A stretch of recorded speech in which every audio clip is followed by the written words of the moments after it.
Ladies and gentlemen, this is a man with many awards, but the most important thing I'd like to say about Charlie is he's a great friend.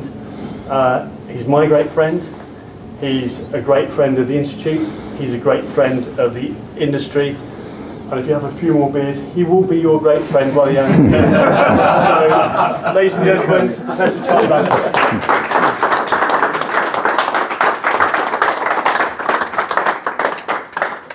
Thank you, Jerry. It's really nice to be here. Thank you for coming. There's at least one person in this room I haven't seen for 21 years, so Jeff Bucky sitting here with this striking red shirt was a colleague of mine at BRF many years ago. So to Jeff and everybody who's come tonight, and particularly to Graham and Olga, who have come all this way from Cardiff just to listen the same things that they've heard me talk about many times before, thank you very, very much indeed. As you've heard, I've been around the place. I started this series of lectures in Manchester, then I went up to Edinburgh, then I was over to Dublin, then I was up in Nottingham, and now I'm here. And it consists of a few reminiscences, but in each place I've tried to focus on a different topic. And in case you're wondering, of course, that is Horace Tamara Brown. Who was with Worthington Brewing Company in Burton-on-Trent as the top scientific guru in the late 19th century, at a time when there's a gentleman called Cornelius O'Sullivan, who was the equivalent with the Bass Company at the time. I do know for a fact Cornelius O'Sullivan was paid £5,000 a year for the privilege of his scientific services. Those were days when there were 3 Fellows of the Royal Society in the brewing industry in Burton-on-Trent. So brewing science has been around for a very long time. I joined the brewing industry in 1978 at a place that Jeff knows well, the Brewing Research Foundation at Nutfield in Surrey. And this, of course, is Little Hall. Little Hall was, is there a bet going on here? How quickly? No, we're from Camden. Oh, right, well, there you go. They keep changing the name. It was, before I went there, it was when Jeff was first there, it was BIRF, then it was BRF, then it was BRFI, and then it was BRFI because a guy called Rigolato took the F out of BRFI. There's a joke there in case you don't. That building these days is fairly expensive apartments. But back in the day, it was a wonderful organization to be part of. Because it was paid for automatically by a levy on barrels of beer. So for every barrel of beer that was sold in the United Kingdom, and there were members, particularly in the Antipodes as well, that went to pay for research automatically.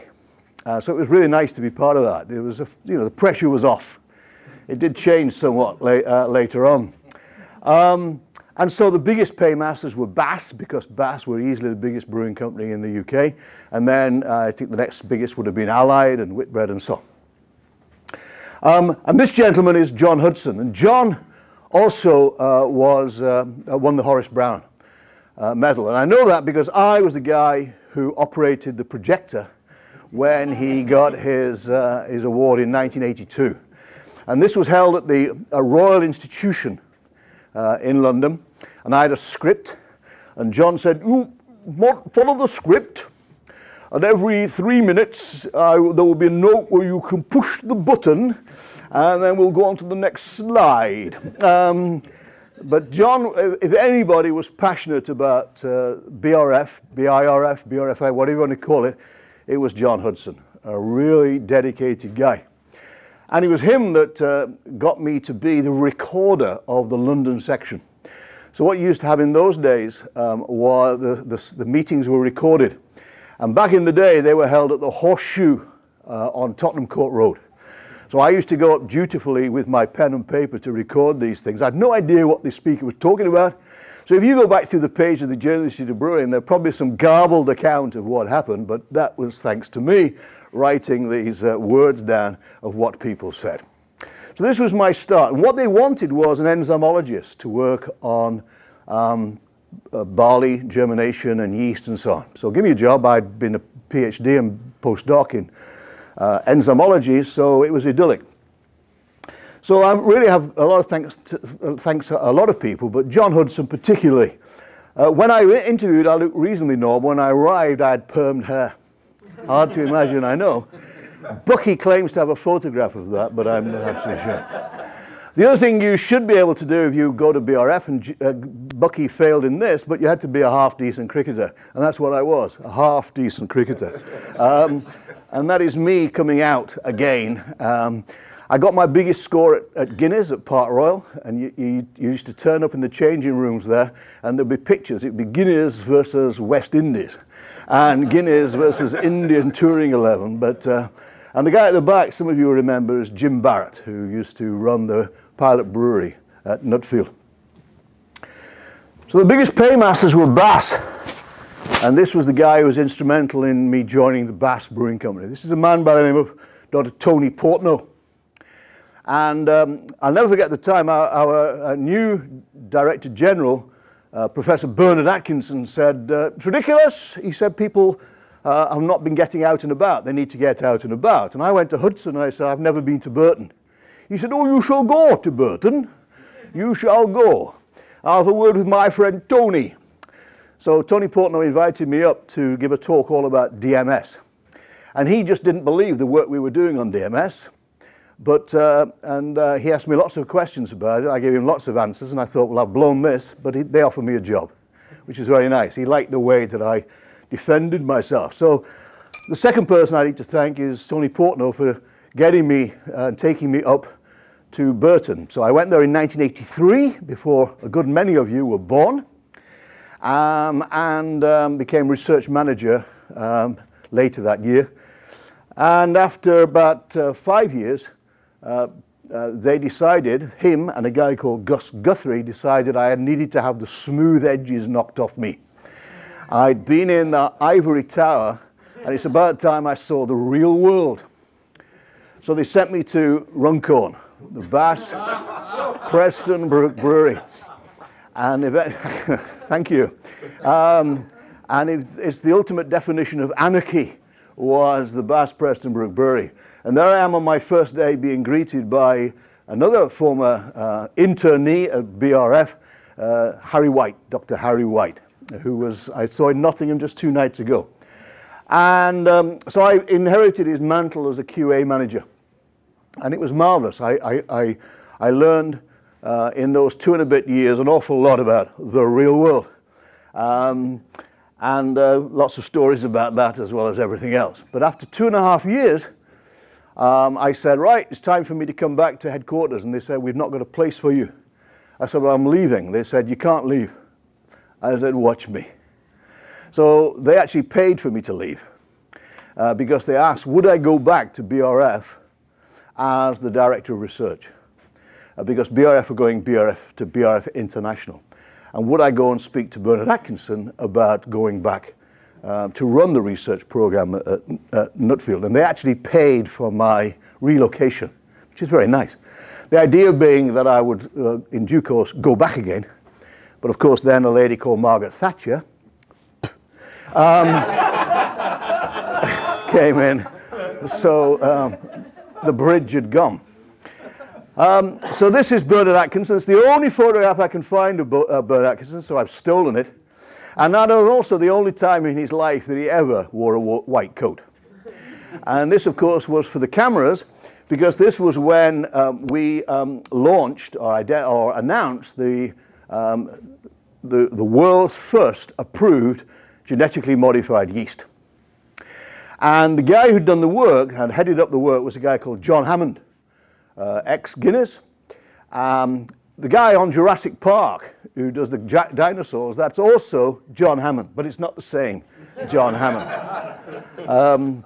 So what John Hammond did with his team was to genetically modify yeast to put an extra gene in for the glucoamylase, amaloglucosidase, so you get a super attenuated beer, and we called it Nutfield Light. And the reason BRF did it was nobody else was going to risk their products by having a product of gene technology.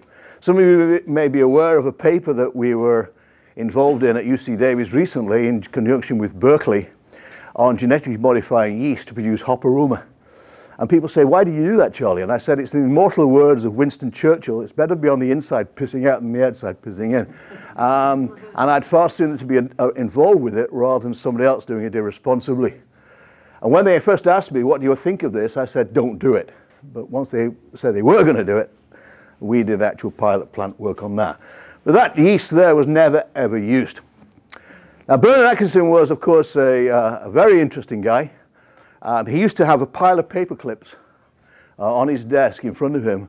And you'd sit there talking to him, and he'd pick up the first paper clip and play with it. And when it broke, put it on the right-hand side. And when the entire intact pile had passed to the broken pile, that was the end of the meeting. I used to say to him, Bernard, you've got no soul because you're a chemical engineer. And he would say, but you are innumerate because you're a biochemist. But we had mutual respect. And I was offered a lectureship at Imperial College. And it really, I was offered this, and I really didn't feel right. I went next day to see Bernard. I said, I'm telling you, I'm leaving. He said, no, you're not. Well, so I'm going back in time now to the first iteration. No, you're not. You're not going to Imperial College. You're going to Bath. So that was originally his involvement in that. So Bernard gave me the chance to really run the fundamental scientific research at BRF.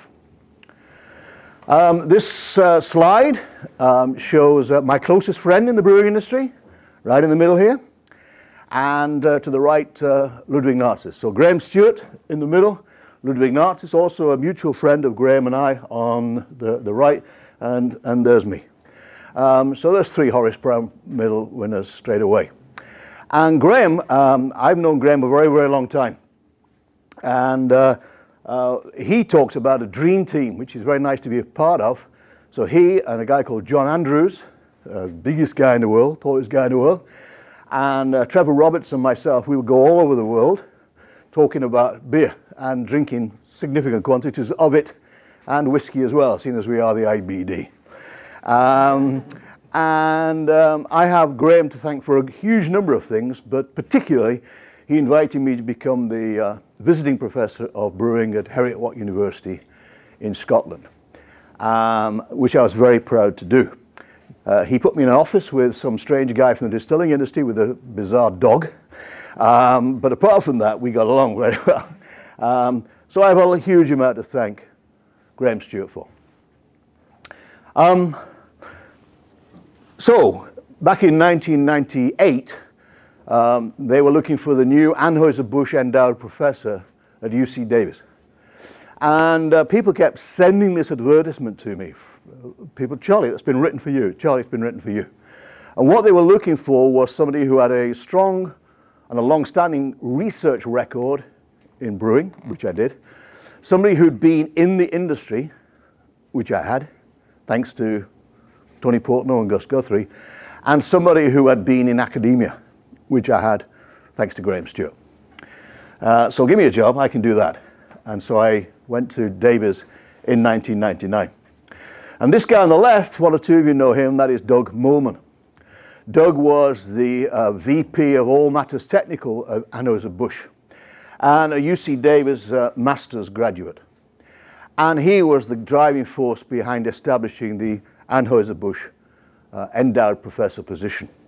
So if it hadn't been for Doug, I wouldn't ever have got to America. Not only that, on the very first day, he said, you need a new brewery. I said, I have to agree. So he's been a good friend and very instrumental in allowing us to improve things at UC Davis. That is what I inherited in 1999, and that had been what was installed in 1958 by a company that very few of you, other than perhaps Graham, will remember, the Lucky Lager Brewing Company in San Francisco. And they wrote to this guy on the second from the right, that's a guy called Emil Marak. Emil Marak was the head of the food technology department and became the chancellor of the university at UC Davis. And a guy called Ruben Schneider wrote to Emil Marak, and I'm going to praise what he said now. He said, you've been teaching people to make a second-rate beverage, wine, for a number of years now, isn't it about time you taught them how to make something decent? Now, those are my words. Those are totally my words. But they donated this, including something that looks about, it's about to head around an orbit around the moon. And that basically is what I inherited. But thanks to the generosity of the Anheuser-Busch Corporation and a number of others as well, we were able to upgrade the facilities. So I retired on December the 31st, 2018. Hopefully my successor will be announced in the relatively near future. Negotiations are underway. But I am bequeathing not only this, but another nice space as well. The other person who has been particularly instrumental in my career in America is this guy. And if you don't know who he is, this is Ken Grossman of Sierra Nevada, the brains behind the Sierra Nevada Brewing Company. People say to me, what book should I read on beer? I say, well, you go to Amazon, put in Bamforth, you come up with quite a lot. They're great. But what I really recommend is put in the word Grossman and buy Beyond the Pale and realize just what it took to establish the Sierra Nevada Brewing Company. So he's been a good friend for 20 years, very generous to the university. He would come down and talk to one of my classes 3 times a year. Can you imagine the president of a brewing company coming down and giving a lecture to undergraduate students 3 times a year? And he used to do that. Astonishing guy. Some of you know that I have now joined Sierra Nevada on a part-time basis. With all due respect to everybody, I wouldn't have done that for anybody else in the brewing industry these days, any other company, but I'm proud to do it for Sierra Nevada. I've been blessed. This is Fred Davis. Fred Davis kept goal for Wolverhampton Wanderers in October 1962 in a game between Bolton Wanderers and Wolverhampton Wanderers. At Burnham Park, Bolton, Bolton 3, Wolves 0. And I can tell you the team, but I won't. He was in goal, and on the left wing was a guy called Alan Hinton. And that's the other thing I'm doing now. I'm writing Alan Hinton's autobiography. I'm working with Alan Hinton to write his book right now. But that's what I should have been. That was my ambition, to be the Wolverhampton Wanderers goalkeeper. And I'm still waiting to see if they want me at Wembley for the semi-final, but I'm not holding my breath. It's over 40 years now. It'll be 41 years in April. So obviously a lot of teaching. And I'm still involved in shorter courses at UC Davis and still involved with Nottingham. A lot of service. I probably speak to more audiences about beer than pretty much anybody else. But also quite a bit of research. In Dublin, I talked about cell walls because Guinness is kind of interested in beta-glucans.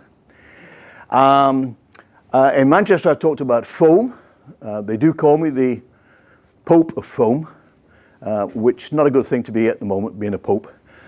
So I am now the Sultan of Suds. Flavor stability, which I talked about in Edinburgh, and that is the biggest challenge, in my opinion, and probably the only challenge in the brewing industry which will never, ever be solved. DMS, which I spoke about that in Nottingham 2 nights ago, and tonight I'd like to talk about the work we've done on the wholesomeness of beer and beer and health. And it's always a challenge because there are many brewing companies who just wish I'd shut up. If you've seen the way that people talk about beer and how they market and sell beer, and what they're interested in is selling large quantities of beer, for me to stand up and say, well, you should drink, but in moderation because it's good for you. Moderation and selling copious numbers of 6-packs, they're not easy bedfellows. So, but then I guess I insist that it needs to be done because, ladies and gentlemen, the wine guys have stolen a march on this, and beer needs to catch up. So in 2004, I wrote this book, Beer, Health and Nutrition. Some people think it's an oxymoron. And if you ask the average person whether they think beer is healthy or not, most people would assume and conclude not so. But I wish to prove them wrong. Lord Darbanon, he was part of Lloyd George's government. I understand he was also the president of the Lawn Tennis Association, just for passing. And let me quote what he said in 1918, alcohol is an ungrateful subject. Most people who are interested in it are already partisans on the one side or the other, and no body of impartial opinion exists which is ready to be guided by scientific inquiry. The majority of those who would give any attention to original work on the subject would do so less to gain knowledge than to find arms and arguments to support their preconceived opinion, which is a bit like politics in America right now. But, you know, if you're pro-beer, then you don't want to listen to the negatives. But if you're anti-beer, you refuse to countenance the fact that beer can actually do you some good, or be a wholesome part of society. It takes me back to my early days at BRF. I went in to see John Hudson in his office. He used to smoke a pipe in those days. "What is it, young man?" I said, "You know, I'm not feeling really fulfilled." He said, "What's the matter?" I said, "Well, you know, I trained as a biochemist, and I thought I could be applying that to, you know, cure cancer or something like that." He said, "Do people drink beer?" I said, "Yes." He said, "Do people like beer?" I said, "Yes." "Do they look forward to their beer?" I said, "Yeah." "Do they expect it to have a certain standard?" I said, "Yeah." "So you don't think it's important that you should do work to ensure that they are delighted with their beer?" I said, "Well," he said, "now shut up and get out of my office and get on with it." So I've been getting on with it for 41 years now. And there is no doubt that, you know, there are negatives associated with abusing alcohol. Traffic accidents, falls, drowning, cancers, there's a lot of debate about that. I'm not going to go into it tonight, but it's not all that it seems. Cirrhosis, pancreatitis, cardiomyopathy, hypertension, fetal alcohol syndrome, and so on. So that nobody in their right mind would doubt the fact that there are some negatives. But you really have to work hard in some of these things. Now, I'm sorry for those of you who are looking forward to having some liver and onions later on. That is cirrhosis of the liver. But that's what happens if you have 80 grams of alcohol daily by a man or 50 by a woman, giving a 15% chance of that. Okay? And it needs to be regular and spread over many years, 15 years. So you've really got to work hard. You've really got to work hard to get this. Now, there is no question that you get fatty infiltrations and some deposits with more moderate alcohol consumption back than that. But having a reasonable alcohol intake is not going to irretrievably commit you to cirrhosis of the liver. It ain't going to happen. You've really got to abuse things. So it really is a case of excess compared with moderation. And that's the word. I was interviewed in a local newspaper a number of years ago. And the number of times they said that I'd used the word moderation in the interview was legion. And this is what it's about. Now, of course, the definition of moderation is different things to different people. If you go to Salt Lake City, it's a little bit of a different interpretation than, say, in Prague. But you get the drift. But the wine guys truly did steal the moral high ground. In this country, you're not familiar with this television program, but in the States, it's called 60 Minutes. And it's a regular news program. And back in 1991, there's a journalist called Morley Schaefer, and he talked about the French paradox. Now, the French live badly. Jeff knows this. He's got a house in France. Is there anybody from France in the room before I carry on? Hello. Bonjour, mon ami. They live badly. You should see the rubbish they eat in France. It's not like England, where we dine well. And in Scotland, where they have deep-fried Mars bars and things. But in France, they eat all this cheese and all this oily stuff. By rights, their arteries should be caked solid with bad cholesterol, blocking their arteries and therefore inducing atherosclerosis, coronary heart disease. But they said on 60 Minutes, this doesn't happen, and that's because they drink red wine. And red wine contains resveratrol. And resveratrol cuts down the risk of atherosclerosis. But to get enough resveratrol, you've got to drink 160 bottles of red wine per day, which is twice as much as you drink. And of course, the active component is really alcohol. And it doesn't matter whether it's red wine, white wine, ale, lager, Southern Comfort, whatever. So they talk about resveratrol. Ladies and gentlemen, there's resveratrol in hops. I dare say in a nice hoppy brew, probably one of those really cloudy ones, there's going to be a bunch of resveratrol. If I can segue slightly, of course, at Bass we used to do a lot of work on clarity. And what I learned from Bass and what I preach these days is the best way to judge it is to get a light box. And you have a light box, and you have a black line across the front, and you stand the beer on, and you look at how crisp the black line is, how sharp it is. Well, not long ago, I was in a brewing laboratory, and they had such a light box, and they were looking at one of these hazy IPAs. And the test was, could you see the black line?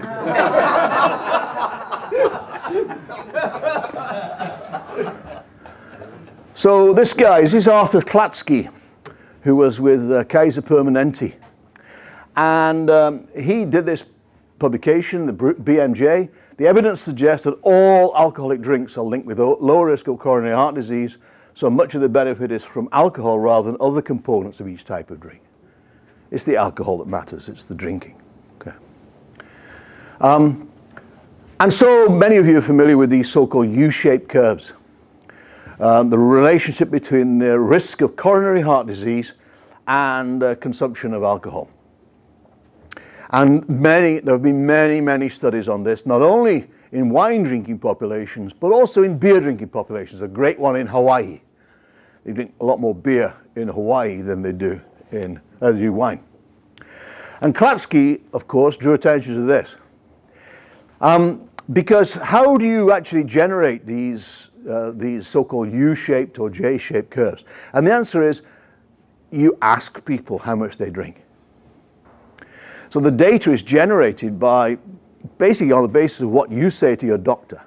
So you go to your doctor and the doctor says, do you drink? And you say, yeah. And well, how much do you drink? I just have 1 beer a day. You liar. You're a complete liar. It's 3 or 4. Oh, I just have 1 glass of wine. No, you have half a bottle. So that U-shaped curve can probably be shifted right up to the right. So you lie. Everybody lies. So it's unreliable. Now this works for all sorts of other things. Because and that's why it's so difficult. Because you don't live by alcohol alone. Well, most of us don't. You do other things with your life. You're putting other things into your body and so on. So all of these correlations are fairly loose. But the thing with these U-shaped curve studies, there's been so many of them now that it's hard to deny it. And then people say, well, yeah, but look at wine drinkers, they're healthier than beer drinkers. Well, of course they are. They have healthier lifestyles. This study was in Copenhagen by Grønbæk. And this must have been an amazingly boring thing for a student to have done. But they stood outside a supermarket and asked people for the printout of what they bought. And they got 3.5 million of these. And they divided them into those who've been buying wine and those who've been buying beer. Those who've been buying wine have been buying fruit and vegetables, poultry and low-fat cheese and milk. Those who are buying beer have been buying sausages, chips, sugar, butter and soap. This, this is the problem. So you guys know this person better than I do. I'm led to believe, I assume she still is, the Chief Medical Officer, Sally Davis. And her recommendation was to lower the recommended, well, not the recommended, but the guidelines for men to match those for women, make them pretty damn low. And she's quoted as saying, drinking a glass of red wine a day is good for you is an old wives' tale. So by the same token, I'm assuming she's talking about beer as well. So at a stroke, ignoring all the scientific debate, this is a bit like Trump with bloody global warming, isn't it? Just ignore the science. So it's a real problem. Sorry, I shouldn't get political. The Lancet, a paper with, I don't know how many authors there are, something like 80 authors. Alcohol use and burden for 195 countries and territories, 1990 to 2016, a systematic analysis of the global burden of disease study. And this is the paper that came to the conclusion there is no safe level of drinking alcohol. In other words, you have any amount of alcohol, no matter how tiny, you are increasing your risks. So, quote, alcohol use is a leading risk factor for global disease burden and causes substantial health loss. We found that the risk of all-cause mortality and of cancer specifically rises with increasing levels of consumption, and the level of consumption that minimizes health loss is 0. These results suggest that alcohol control policies might need to be revised worldwide, refocusing on efforts to lower overall population level consumption. In other words, stop people drinking. Some of you will have heard of the experiment of prohibition in the States from 1919 to 1930. And that resulted in a 500% increase in drunk driving in Chicago. And twice as many speakeasies in New York as there were bars before it. Luckily, we got people like Professor Sir David Spiegelhalter, who is the chair of the Winton Centre for Risk and Evidence Communication at the University of Cambridge. And he looked critically at the statistics. And of course, statistics can do some amazing things, whether you want to promote an argument, whatever your argument is, you can play all sorts of games with statistics. And he said if 25,000 people between them consume 400,000 bottles of gin, just one of those people would develop a health problem as a consequence. You've got to decide, is that a risk worth taking? I'm sure Catherine Smart with her new gin would say yes. Okay? For a rate of alcohol consumption a tad over that recommended at a maximum in the UK, the equivalent numbers will be 50,000 bottles of gin, or 900,000 bottles of beer divided between 1,600 consumers, leading to just one of them developing a problem. I think the risks, ladies and gentlemen, of having some nitrate-cured meat are rather greater. I think the risks of injuring yourselves on a ski slope are rather greater. And I know what they're trying to do, because, I mean, I teach in Nottingham every 2nd July. And I stay out of Nottingham on a Friday and a Saturday night. It's horrific. People behaving badly. But that is not what beer consumption or any other alcohol consumption should really be about. So it's about time I talked about a bit of our work. Although this first illustration was not our work. This was work from a woman at Guy's Hospital called Catherine Rice Evans. And she did a lot of work on antioxidants, and she used to compare different foodstuffs for their content of antioxidants. And this is a sort of experiment that people draw attention to when they talk about things like red wine and hard cider as being very high contents of antioxidants. What you've got to remember, what Catherine Rice Evans used to do, it was Mandy Rice Davis. Anyway, what Catherine Rice Evans used to do is do one assay called Trolox, the Trolox assay, and evaluate everything by this assay in a test tube. And I think you measured a color change. And if you got a certain reaction, it was a good antioxidant, and a low reaction, a poor antioxidant. That tells you absolutely nothing. It tells you nothing about whether the material is going to get into the body and whether it's actually going to get to the parts that really matter. Okay? So it doesn't mean anything. And we, a guy called Michael DiPietro and I at UC Davis, looked at different assays. And you can look at different antioxidant assays and they will give you different results. So red wine shapes up well in some assays, but beer shapes up better in other assays. So you pick your assay depending on what result you want to get. But even then it doesn't tell you about whether they get into the body or not. And if you standardize these assays for the level of things like polyphenols in there, so you normalize to a given polyphenol level, red wine actually is the worst of the lamb lot. White wine is better than red wine when you normalize for how much polyphenol you've got, and still beer is better in some assays. And the other question is then, okay, do they get into the body? And if they do, how much do you really need? Just because there's loads of it. You want to drive from here to Tower Bridge. You don't need a tank full of gas. Petrol, sorry. So, you know, it's a complicated thing. The most detailed study was done by Guy's Hospital in conjunction with BRF, Denise Baxter, a number of years ago. And what they compared was the uptake of ferulic acid. Now, those of you doing Institute of Brewing and Distilling examinations, I hope you know that ferulic acid is linked to the cell wall of barley and wheat. And it's an antioxidant, as well as being the precursor of the clove flavor in Hefeweizen. But it's an antioxidant. And what those scientists did was to compare ferulic acid uptake from a tomato and from beer. And I wouldn't be telling you this if the ferulic acid uptake wasn't better from the beer than it was from the tomato. Okay?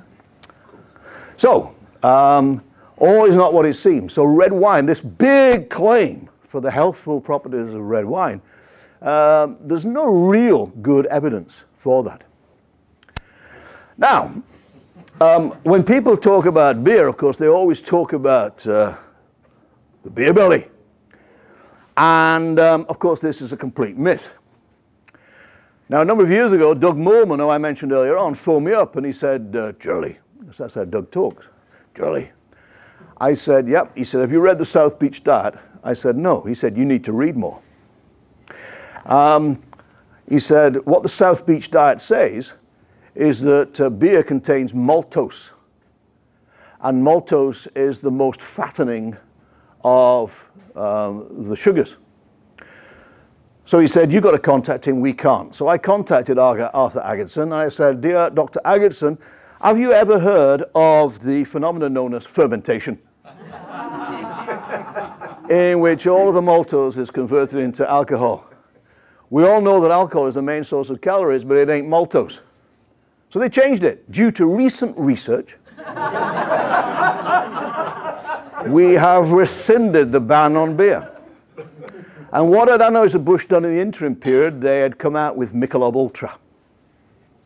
And what did they put on the label? Low carb beer.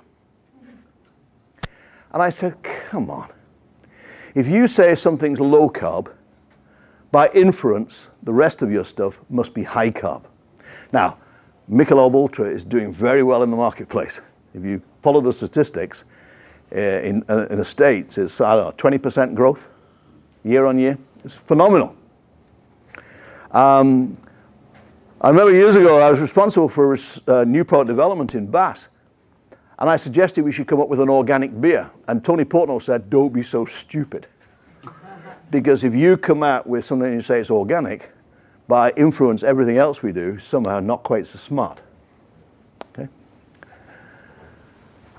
So the main source of calories is alcohol, so it really does depend very much on the serving and on the alcohol content. So if you've got a, let's try and take a 33 centiliter bottle of a 3% alcohol product, then you've got 84 calories. But if you've got a 5.5% product, it's 154. That's why these beers, I mean, what I say in America is, this is like Pavlov's dogs for me. If I do that, I go, because I miss that. People say, what do you miss from the UK? I miss that. But a 3.5% product, which I managed to force down my throat a little earlier today, it was great. And it's lower calories. Lower calories than a 6%. And so on and so forth. So it really is calories in and calories out. So and that's why you'll never get a truly low calorie beer unless you're producing a low alcohol beer. Yeah. So I summarized a bunch of this in beer, carbohydrates, and diet. And the bottom line conclusion about this was the carbohydrates that are left behind in beer, the non-fermentable carbohydrates, the dextrins and so on, are actually slow-release carbohydrates. So if anything, I think Hargett and Bucky are cited in that paper, Jeff. They're slow-release carbohydrates. They're good carbs, if you want to play that game. Then we move on to the horrible topic, not horrible topic, wonderful topic of fiber and prebiotics. And of course, there's lots of foods these days marketed for breakfast, have a high fiber diet. And all this goodness in oats and so on. Well, what are they talking about? They're talking about beta-glucans, or as I'm forced to say these days, beta-glucan. Beta-glucans, okay? Well, the beta-glucans in barley are very similar to those in oats. So what is the potential value of these? These are pictures that we took of cell walls a number of years ago. This is my long-standing collaborator, Makoto Kanauchi. I've published more papers with Makoto than anybody else. So we asked him to look at the levels of beta-glucan in a range of beers, but also to look at the levels of pentosan. As I'm sure those of you who've done the diploma know, that the cell walls of barley are 75% beta-glucan, 20% pentosan, arabinoxylam. But whereas most of the beta-glucan is broken down, the pentosan is not as extensively broken down as the beta-glucan. So if you look at beer, there's proportionately a lot more pentosan than there is beta-glucan.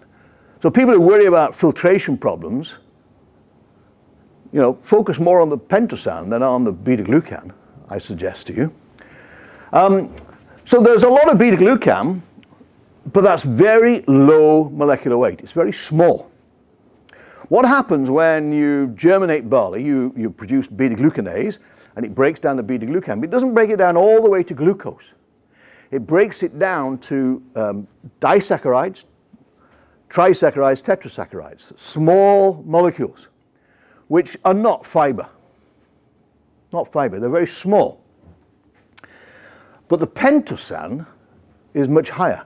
And let me tell you, ladies and gentlemen, though, with the exception of Japanese non-malt product, which we don't want anyway, the rest of these, that's a very substantial amount of soluble fiber, which goes straight to the southern end of your digestive system to spectacular effect. For at least you know you're alive. And so does everybody else. So there is soluble fiber in beer. I have a colleague who's fond of talking about beer being empty calories. Here's just one example where it's not empty calories. This is Abicania. And I had a looking at those beta-glucans, those small beta-glucans. And we did a piece of work in conjunction with two other scientists. The first one is a woman who had an artificial gut. Now, it wasn't herself, the artificial gut. She had a laboratory which had an artificial gut in it. Okay? And she put these materials through, and they survived the gut. So we were confident they were going to get to the large intestine. And the other scientist, she was an expert on the bacteria that grow down there, and guess what? They grew on these products. So beer does contain prebiotics. It contains prebiotics. We also looked at B vitamins, B vitamins, including folic acid. And people have known for years that beer contains folic acid. We've done tests using much more reliable methods. The folic acid levels are not quite as high as people think they are, but they're still there, still there. And actually, Guinness contains the most. But, and how much in wine? 0. How much fiber in beer and wine? 0. How much prebiotic in wine? 0. Okay? Just saying, just saying. When my wife Diane gave birth to our first child in Crawley in 1980, there was Mackerson in the nursing ward, ostensibly to promote lactation, in reality a reward for a somewhat strenuous experience. These days, I'd be all over the newspaper in America if I took a case of beer to the hospital and said, this is for the nursing mums. It's a crazy world we're in these days. Silicate. The guy on the left there is a guy called Troy Casey. Graham and one or two others you may know his father, Greg Casey. But Troy was a student with me. These days he makes sour beers in Colorado. That's okay. And what we looked at is the level of silicate. Now, actually there was some earlier work in Bass, but not me, but looking at silicate as well. But we did a very comprehensive study, and we showed there is a lot of silicate in beer. Some of the wheat beers contain less because there's no husk on a wheat. Most of the silicate's associated with the husk around the barley. But very substantial levels. Now, there is no guideline, to my knowledge, on the level of silicate in the diet. But the total daily intake that people talk about usually, that's good for you, and if you don't get it, you get osteoporosis, is 20 to 50 milligrams. So you can see that beer can be a substantial source of silica. The next best source is muesli. You choose how you want your silica. In fact, you could probably take the muesli and put the beer on the muesli, and there we go. And another thing that people are very conscious of is gluten, or to be more precise, gliadin intolerance. And of course, for the longest time, people have warned people who have got any degree of sensitivity to this type of protein to avoid beer. And of course, a lot of products have sprung up being made from things like sorghum and buckwheat and millet and so on and so forth. So this is Lindsay Guerdrum. She became Lindsay Barr. I couldn't understand this woman who sent me very friendly emails. Lindsay Barr, who are you?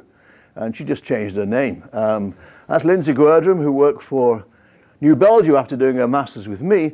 And she looked at the levels of these problematic proteins, the gliadin, in a whole bunch of different beers. And the Codex Alimentarius standard is less than 20 milligrams per litre to be gluten-free. So look at these: American lager, American light lager, but some, American India pale ale. These are all relatively low. Now, obviously, American pale wheat or Dunkelweizen, they're much higher. But many of the beers you can buy on the shelves are actually pretty low. And the reason is, of course, that from the barley onwards, you're breaking down protein. You're losing protein, okay? So you're in germination of the grain, particularly in mashing. We found far more protein lost in mashing than at any other stage. And it's not hydrolysis, it's precipitation. The boil with the fermentation, with the yeast head. So the stuff that's left behind is extremely low. Now, people will say, well, I'm sensitive to that level. Well, people may well be. So yeah, those are not gluten-free by any means. The only point is they're not quite so loaded with gluten or gliadin as people think they are, okay? We were instrumental in helping these people get into business. This is a woman called Caitlin Looney, and she came to see me in my office with her father, and she said she wanted to establish a beer brand. And she wanted to call it Sufferfest for two reasons. The first is she was a long-distance runner, and after 20 miles, she was suffering. And then she suffered a second time because she really wanted a beer. And she couldn't have the beer because she was gluten intolerant. Okay? So she came to see me with her father, and she said, I said, what are you thinking of making it from? She said, well, we'd like to, sorghum. And I said, have you thought about using an enzyme? Now, some of you know about this enzyme. It's an enzyme called prolyl endoproteinase. There's a brand name, it's Brewer's Clarex. And that enzyme attacks all of the proteins that contain proline, including the ones that people are sensitive to. So by putting this enzyme into the fermenter, you can make a product that genuinely has essentially no detectable problematic material whatsoever. This company has just been bought by Sierra Nevada. Nothing to do with me. When I arrived on the first day, Ken said, I bought Sufferfest. I said, yeah, I know. Because all the initial, particularly this one, this is the first one, the Pilsner, I came up with the recipe. And I can't remember which ones of these as well, but we've been instrumental in developing all these beers. And she's had it contract brew, but now I'm delighted to say it's part of Sierra Nevada. So this enzyme is very powerful. But in the States, I don't know what the situation is elsewhere, you can't call these gluten-free because they are made out of things like barley. So there's no way you're ever going to be able to call them gluten-free. So I don't know what the words are on this particular one, but you know, they have somewhere on there, they'll be processed to lower gluten content, but very effective. And in case you're wondering, this enzyme does not damage the foam. I think there's a very real need to educate the drinking public rather better. That is another former student of mine, Christine Wright, on the left-hand side. And she did a questionnaire. A bunch of people asked them what they knew about beer and what they thought about beer. To me, the lighter the beer, the closer it is to water, which I think is healthier. But like a Guinness is dark because it's so full of hops. I think a microbrew would have a lot more bacteria in it than a large commercially processed beer. I think they put caramel on the dark beer for the colouring. I think darker beers are less filtered. Dark beers have iron. The number of times people have said to me, oh, Guinness, great source of iron. I do hope not.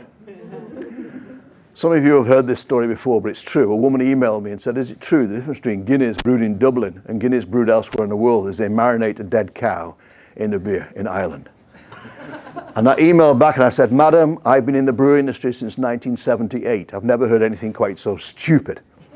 Everyone knows it's a sheep. And she emailed back and said, thank you for letting me know. The colouring actually comes from the burning of the hops. Burning of the hops, that's what makes beer dark. If I have a beer, it's more of a splurge that I don't, that's, never mind. If I have a beer, it's more of a splurge than wine. I've never heard of anyone having a wine belly. I've heard of people having a beer belly. You have beer chuggers and wine sippers. Wine is more of a universal drink. I think of wine as being more refined, more socially acceptable. Wine, more social. Beer meant drunk. Beer just makes me feel fuller, more so than any other alcohol beverage. I don't drink beer. I feel fuller when I drink beer. All negative stuff. So then we said something about the healthfulness of beer. And it's got more antioxidants in it. It's got more vitamins, fiber, blah, blah, blah, blah, blah.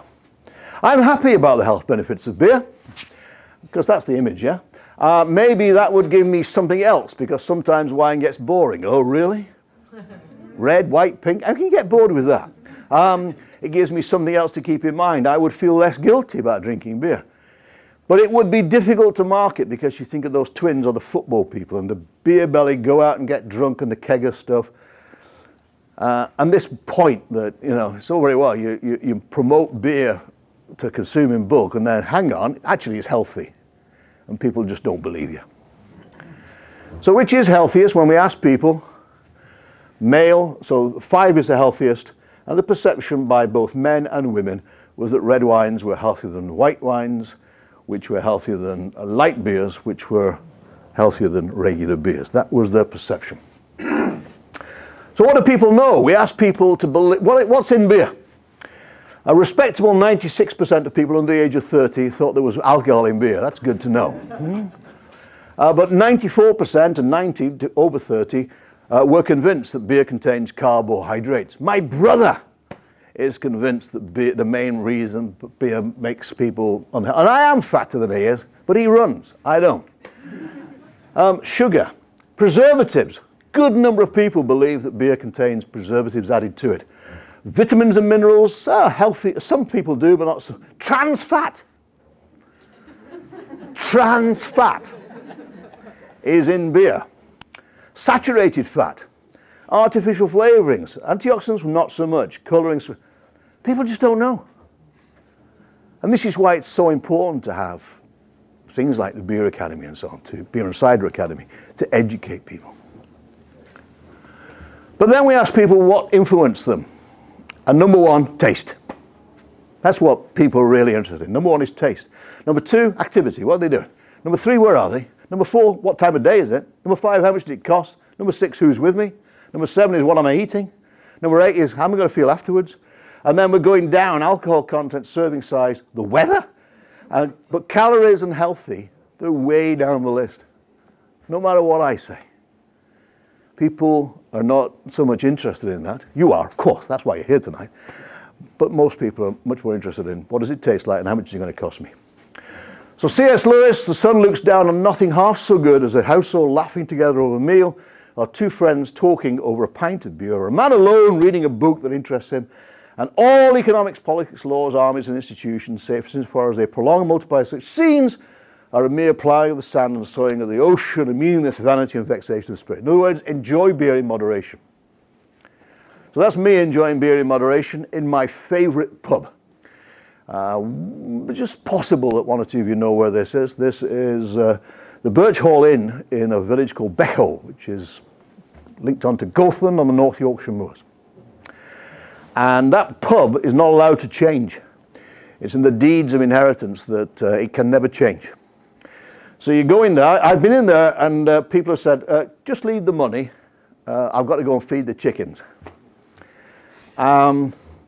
And it's a very tiny room. And you're lucky to get a BAP. A BAP would be luxury in there, maybe a bag of chips. There's certainly no dartboard, there's certainly no music, there's no television. There is beer and conversation. And you come down off the moors and you sit, I'm not sure who this guy is, but anyway, you just sit and savour your pint of black sheep or beckwater and talk to people. My wife and I were in there a couple of years ago, and there's this little old woman in there, and I said, oh, hello. And she's having a cup of tea, actually. And I said, are you from Gluten? And she said, no, I'm originally from Hull. I said, oh, I met my wife in Hull. We were met at university. And somebody else said, oh, my uncle lives in Hull. And all of a sudden, everybody in this room, about 10 people, we were chatting about Hull. Can you imagine? I mean, it's a fairly simple illustration of the fact that beer is not something you throw ping pong balls at. And, you know, you make it some sort of competition. You know, there's a chili flavored beer in Northern California. And you know, some of you know, Graham knows, I love Indian food. But I've never had an Indian meal as remotely hot as this beer. And the only thing could be, have you managed to finish a pint of it? And that is not what we should be doing. Beer should be a wholesome part of a good, healthy lifestyle. We should be proud of it. We should boast about it. But we need to do things responsibly and realistically. Thank you for your attention.